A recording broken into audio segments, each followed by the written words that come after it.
গল্প দিশেহারা। পর্ব ১৩। লেখা সানা শেখ। সোহা ভয়ে ভয়ে চারদিকে নজর বুলিয়ে ডাইনিং টেবিলের কাছে এগিয়ে আসে। একটা চেয়ারে বসে চুপচাপ প্লেট সামনে নিয়ে ভাত মাখতে শুরু করে। খাবার কি এখন গলা দিয়ে নামবে? ভয়ে তো গলাই বন্ধ হয়ে গেছে। পানি খেয়ে গলা ভিজিয়ে ভাত খেতে শুরু করে। কোনো দিকে তাকায় না, দৃষ্টি স্থির প্লেটের দিকে। কয়েক মিনিটের মধ্যে খাওয়া শেষ করে। সবকিছু কোনোরকমে ঢেকে রেখে এক প্রকার দৌড়ে রুমে চলে আসে। রুমে এসেই জোরে জোরে শ্বাস নেয়। দরজা ভিজিয়ে রেখে বিছানায় উঠে বসে। জানালার দিকে চোখ যেতেই দেখে জানালা আর ব্যালকনির দরজা খোলা। দোয়া দুরুদ পড়তে পড়তে বিছানা ছেড়ে নেমে দাঁড়ায়। জানালা দরজা লাগিয়ে আবার দ্রুত বিছানায় উঠে বসে। আর নামবে না বিছানা থেকে, যত যাই হয়ে যাক। শ্রবণ ফ্ল্যাটে ফিরতে ফিরতে রাত 10টা বেজে গেছে। ফ্ল্যাটের দরজা লাগিয়ে বেডরুমের দিকে এগিয়ে আসে। আজকে আর সোহা ওকে কল করেনি ভয় পাওয়ার জন্য। রুমে এসে দেখে সোহা আগা গোড়া ঢেকে শুয়ে আছে। পকেট থেকে ছোট একটা প্যাকেট বের করে সোহার শিয়েরে ছুঁড়ে দেয়। ফোন নিজের বালিশের পাশে রেখে ড্রেসিং টেবিলের সামনে এসে দাঁড়ায়। চাবি আর ওয়ালেট রেখে শার্ট প্যান্ট চেঞ্জ করে নেয়। ফ্রেশ হয়ে এসে বিছানায় বসতে বসতে সোহার নাম ধরে ডাকে। সারা শব্দ করছে না দেখে ব্ল্যাঙ্কেট টেনে সরিয়ে নেয় উপর থেকে। ঘুমিয়ে গেছে আগা গোড়া ঢেকে রেখে। গায়ে ধাক্কা দিয়ে বলে, এই সোহা, ওঠ। ধাক্কা খেয়ে পিটপিট করে চোখ মেলে তাকায় সোহা। শ্রবণকে সামনে বসে থাকতে দেখেই লাফিয়ে উঠে বসে দ্রুত। দুই হাতে চোখমুখ ডলে ঘুম জড়ানো গলায় বলে, কখন এসেছ? একটু আগেই, যা ফ্রেশ হয়ে আয়। সোহা বিছানা ছেড়ে নেমে ওয়াশরুমে প্রবেশ করে। তাড়াহুড়োয় ঘুম থেকে উঠে মাথা ধরে গেছে। ফ্রেশ হয়ে বেরিয়ে আসতেই শ্রবণ ওর হাতে দুটো ট্যাবলেট ধরিয়ে দিয়ে বলে, খা। কোনো প্রশ্ন ছাড়াই খেয়ে নেয় সোহা। শ্রবণ বুকের উপর বালিশ চেপে শুয়ে পড়ে। খাবে না? শ্রবণ চোখ বন্ধ রেখেই বলে, না, তুই খেলে খেয়ে আয়। সোহারও তেমন খিদে পায়নি, খেতেও ইচ্ছে করছে না এখন। লাইট অফ করে বিছানায় উঠে শুয়ে পড়ে শ্রবণের থেকে দূরত্ব বজায় রেখে। কিছুটা সময় অতিবাহিত হয়। শ্রবণ বুকের উপর থেকে বালিশ সরিয়ে কাত হয়ে শোয়। হাত বাড়িয়ে সোহাকে টেনে আনে নিজের কাছে। নিজের দিকে ফিরিয়ে সোহার বুকে মুখ গুজে জড়িয়ে ধরে। সোহার হার্টবিট বেড়ে গেছে। শ্রবণের কাছ থেকে ছোটার জন্য ছটফট করতে শুরু করেছে। শ্রবণ বিরক্ত হয়ে বলে, সমস্যা কি তোর? এমন করছিস কেন? ছাড়ো। কেন? অস্বস্তি হচ্ছে। শ্রবণ দাঁতে দাঁত পিষে বলে, আমার ছোঁয়ায় অস্বস্তি হচ্ছে আর অন্যের ছোঁয়ায় স্বস্তি লাগে, তাই না? কি বলছো এসব? তুই যা বলছিস তাই তো বললাম। তুমি ছাড়া কেউ ছুঁয়েছে আমাকে? ছোঁয়নি। না, ছোঁয়নি। তুই আমার নিজের চোখকে অবিশ্বাস করতে বলছিস? সোহা একটু দমে যায়। মৃদু স্বরে বলে, না ছোঁয়নি, স্পর্শ ভাইয়া ছুঁয়েছিল শুধু হাত। তোমার মতো করে গভীরভাবে কেউ ছোঁয়নি তুমি ব্যতীত। কোনোদিন কেউ যেন ছুঁতেও না পারে। হুম। শ্রবণ আর কথা বাড়ায় না। সোহার এক হাত তুলে নিজের মাথায় রাখে। আয়েশ মতো বুকে মুখ গুজে জড়িয়ে ধরে নিশ্চুপ হয়ে থাকে। সোহা আলতো হাতে শ্রবণের চুলে হাত বুলিয়ে দিতে শুরু করে। সকালে সোহার ঘুম ভাঙার পর শ্রবণকে রুমে পায় না, বুঝতে পারে জিমে চলে গেছে। অসুস্থতার জন্য এই কয়েকদিন যায়নি।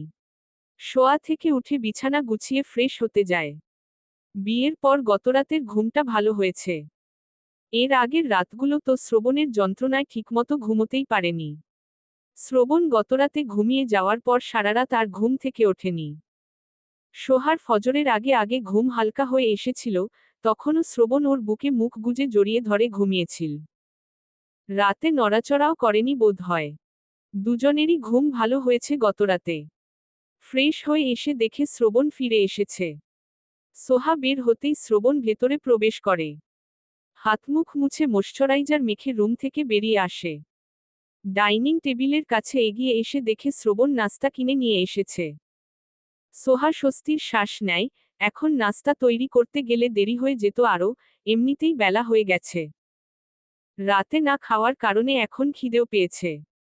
রান্নাঘরে এসে দুজনের জন্য 4টা ডিম সিদ্ধ করতে চুলায় বসিয়ে দেয়। সিদ্ধ ডিম আর দুধ গরম করে নিয়ে ডাইনিং টেবিলের কাছে এগিয়ে আসতেই দেখে শ্রবণ তৈরি হয়ে এগিয়ে আসছে। শ্রবণ চেয়ার টেনে বসতেই সোহা শ্রবণের নাস্তা ওর সামনে দেয়। নিজের জন্য রেডি করে নিয়ে নিজেও বসে খাওয়ার জন্য। শ্রবণ সিদ্ধ ডিম খেতে খেতে গম্ভীর স্বরে বলে, ভার্সিটি যাবি? সোহা মুখ তুলে শ্রবণের মুখের দিকে তাকায়। শ্রবণ আবার বলে, বলেছি ভার্সিটি যাবি নাকি? তুমি যেতে দিলে যাব। আমার সঙ্গে যাবি, আবার আমার সঙ্গেই ফিরে আসবি। কোনো ছেলের সঙ্গে কথা বলা তো অনেক দূর, তাকালেও তোর চোখ উপড়ে ফেলতে এক সেকেন্ড ভাববো না আমি। তাকাবো না? মনে থাকে যেন। আমার বই খাতা সব তো ওই বাড়িতে রয়েছে।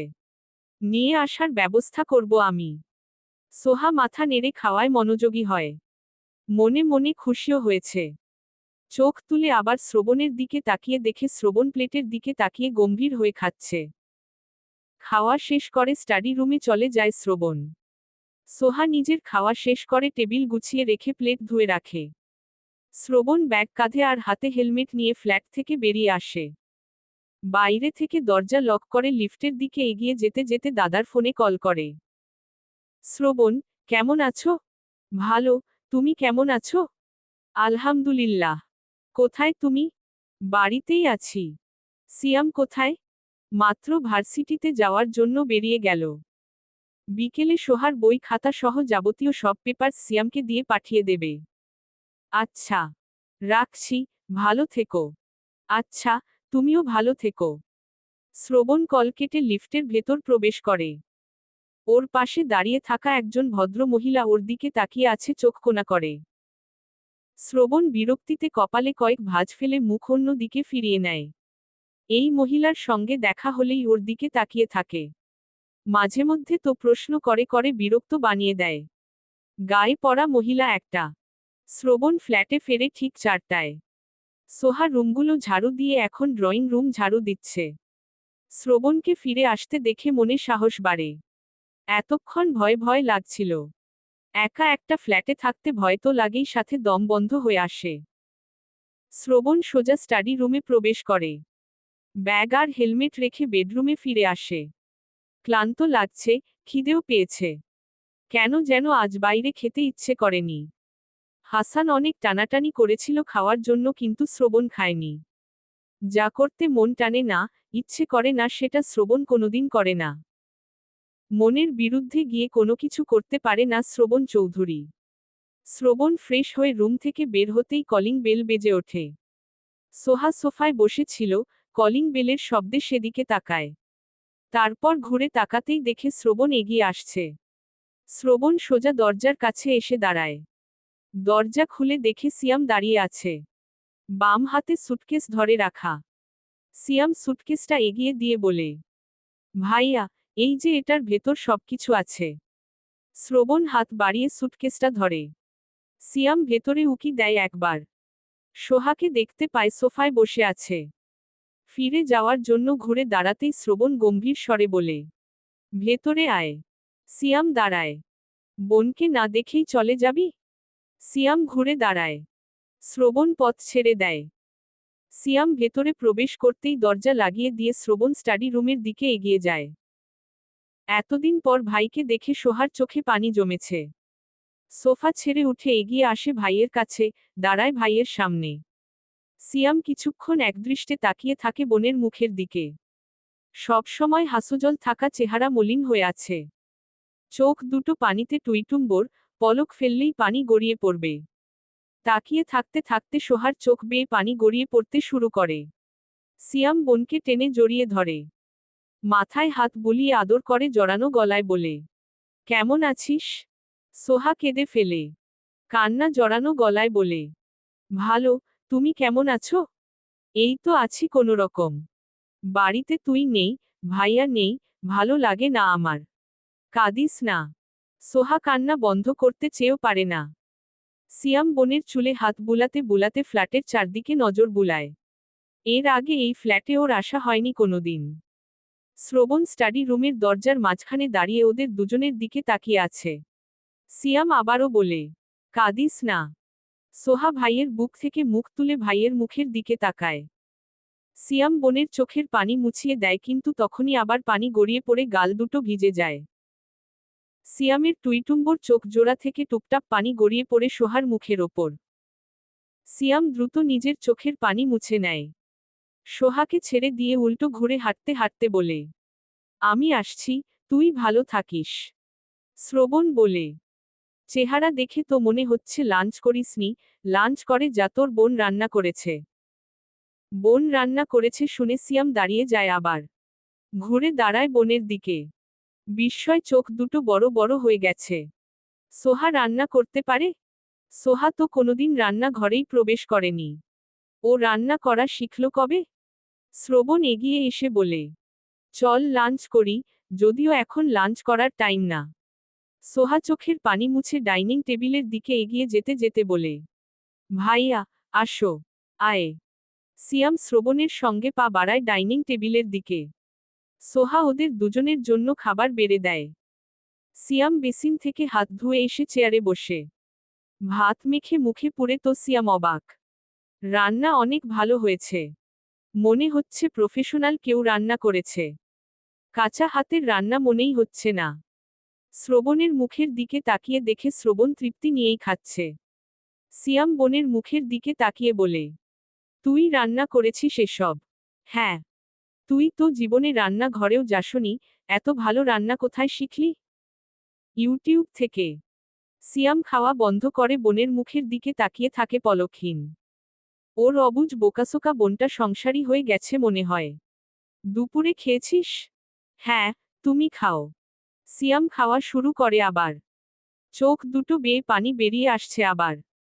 টিস্যু পেপার হাতে নিয়ে চোখ মুছে নেয়। বোনের হাতের রান্না খেয়ে এবার আনন্দেই ওর চোখ দুটো বেয়ে পানি বেরিয়ে আসছে। নাস্তা সেরে দ্রুত তৈরি হয়ে নেয় সোহা। শ্রবণ ড্রয়িং রুমে দাঁড়িয়ে বিরক্তির সুরে বলে, সারাদিন ধরে কি এখন রেডি হবি? বের হ শয়তানের বাচ্চা, নয়তো রেখেই চলে যাব। হয়ে গেছে, আসছি। দ্রুত পায়ে রুম থেকে বেরিয়ে আসে সোহা।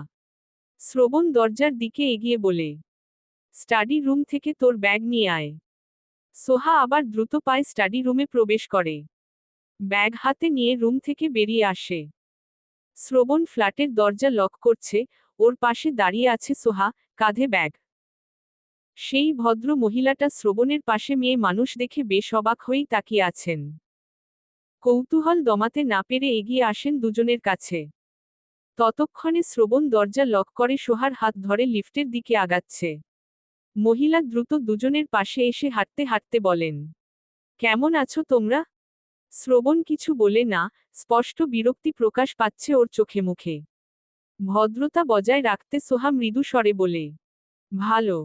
শ্রবণ, তোমার কি হয়? সোহা ভদ্র মহিলার মুখের দিকে তাকিয়ে শ্রবণের মুখের দিকে তাকায়। লিফটের সামনে এসে দাঁড়িয়েছে ওরা। লিফট নিচে রয়েছে।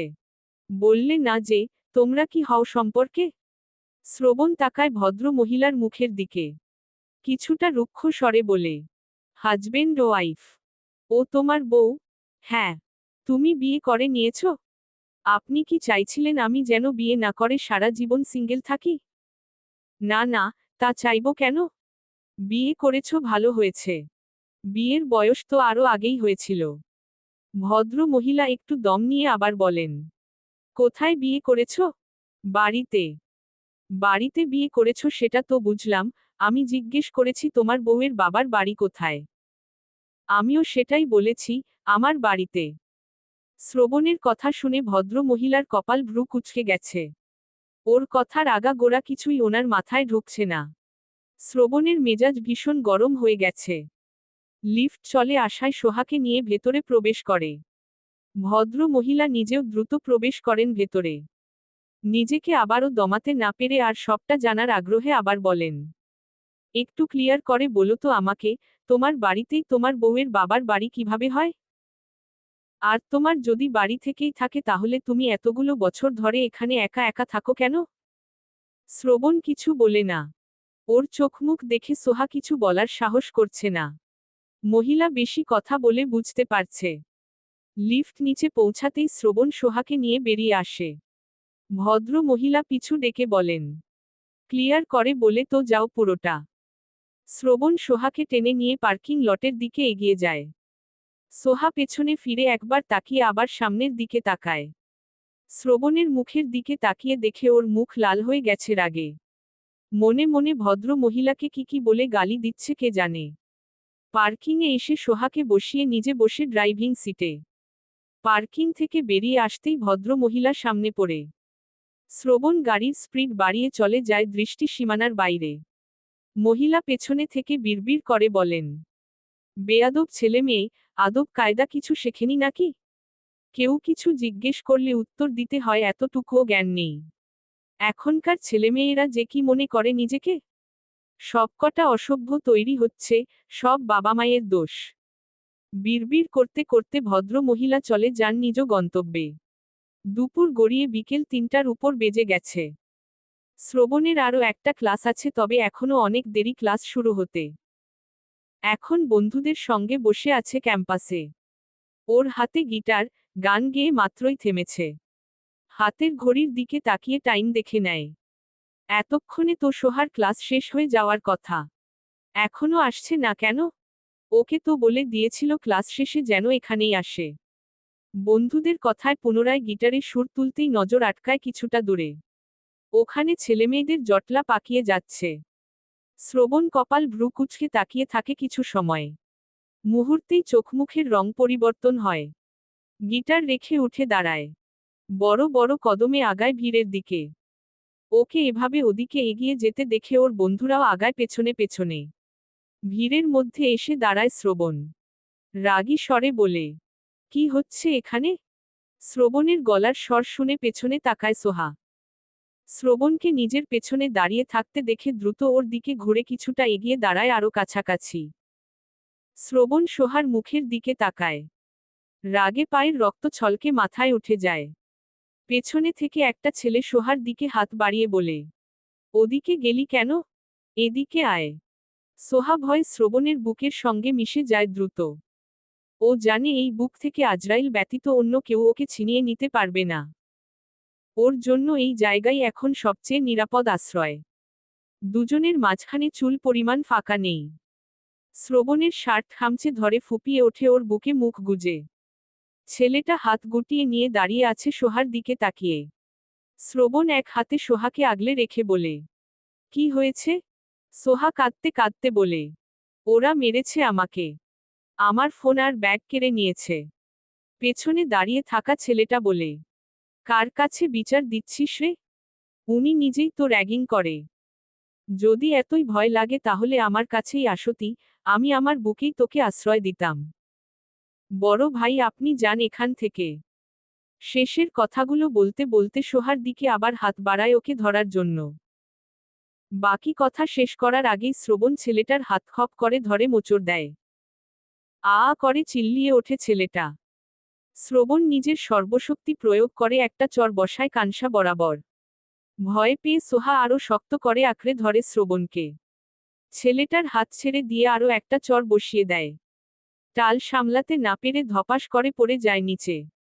ছেলেটার ঠোঁটের কোণ ফেটে রক্ত বেরিয়ে এসেছে। শ্রবণ নিজের বুক থেকে সোহার মুখ তুলে মুখের দিকে তাকায়। বাম গালটা লাল হয়ে গেছে চর খেয়ে, 4 আঙুলের ছাপ পড়ে আছে। গাল দেখে ওর মস্তিষ্ক টগবগ করে ফুটছে। ডান হাতে মুখ আগলে ধরে বৃদ্ধা আঙুল দিয়ে গালে মৃদুভাবে স্লাইড করতে করতে বলে, কে মেরেছে তোকে? সোহা ঘাড় ঘুরিয়ে পেছনে তাকায়, পুনরায় শ্রবণের বুকে মুখ লুকায়। একটা মেয়ের দিকে আঙুল তুলে বলে, ওই কালো প্যান্ট আর টি শার্ট পরা মেয়েটা। শ্রবণ মেয়েটার দিকে তাকায়। ওর তাকানো দেখেই মেয়েটা শুকনো ঢোক গিলে পিছিয়ে যেতে শুরু করে। শ্রবণ সোহাকে বুক থেকে সরাতে সরাতে বলে, এখানে দাঁড়িয়ে থাক চুপচাপ। সোহা শ্রবণকে ছেড়ে দাঁড়ায়। শ্রবণ হিংস্র বাঘের ন্যায় এগিয়ে গিয়ে থাবা বসায় মেয়েটার কানসা বরাবর। মেয়েটা নিচে পড়েই অজ্ঞান হয়ে গেছে। এত জোরে চর বসিয়েছে যে মেয়েটার মাথা ভো ভো করছিল। আরেকটু জোরে হলে বোধহয় কানের পর্দা ফেটে রক্ত বেরিয়ে আসত। নিচে পড়ে থাকা ছেলেটা উঠে দাঁড়ায়। শ্রবণকে গালি দিয়ে বলে, কুত্তার বাচ্চা তোর এত জ্বলছে কেন ওর জন্য? তুই নিজে যখন র্যাগিং করিস আমরা কিছু বলতে করতে যাই? তাহলে তুই আমাদের মধ্যে নাক গলাতে এসেছিস কেন? শ্রবণ আগের চেয়েও বেশি রেগে তেড়ে এসে ছেলেটার গলা চেপে ধরে। হিসিয়ে বলে, শুয়োরের বাচ্চা, ও আমার ওয়াইফ। আমার ওয়াইফকে কিছু বলা আর করা তো অনেক দূরের কথা, ওর দিকে চোখ তুলে তাকালেও তোর চোখ উপড়ে নেব। ওই কুত্তার বাচ্চার কত বড় কলিজা, ও আমার ওয়াইফের গায়ে হাত তুলেছে। দ্বিতীয়বার তোদেরকে আমার ওয়াইফের আশেপাশে দেখলে খুব শীঘ্রই আজরাইলের সাক্ষাৎ পাবি। কথাগুলো বলেই ছেলেটাকে ছুঁড়ে ফেলে দূরে। হুঙ্কার ছেড়ে বলে, কোন কুত্তার বাচ্চার কাছে ফোন আর ব্যাগ, দ্রুত দে। একটা মেয়ে ফোন আর ব্যাগ নিয়ে এসে সোহার হাতে দিয়ে দ্রুত চলে যায়। নিচে পড়ে থাকা ছেলেটা গর্জন করে বলে, কুত্তার বাচ্চা, তোকে দেখে নেব আমি। শুয়োরের বাচ্চা, আর কত দেখবি, দেখে নে মন ভরে। তোর কোন কোন বাপকে দেখাতে চাস তাদেরও নিয়ে আসিস। এই দুনিয়ায় এখনো এমন কারো জন্ম হয়নি যাকে এই শ্রবণ চৌধুরী ভয় পায়। চলবে। গল্পটা কেমন লাগলো জানাবেন ও সাবস্ক্রাইব করতে ভুলবেন না প্লিজ।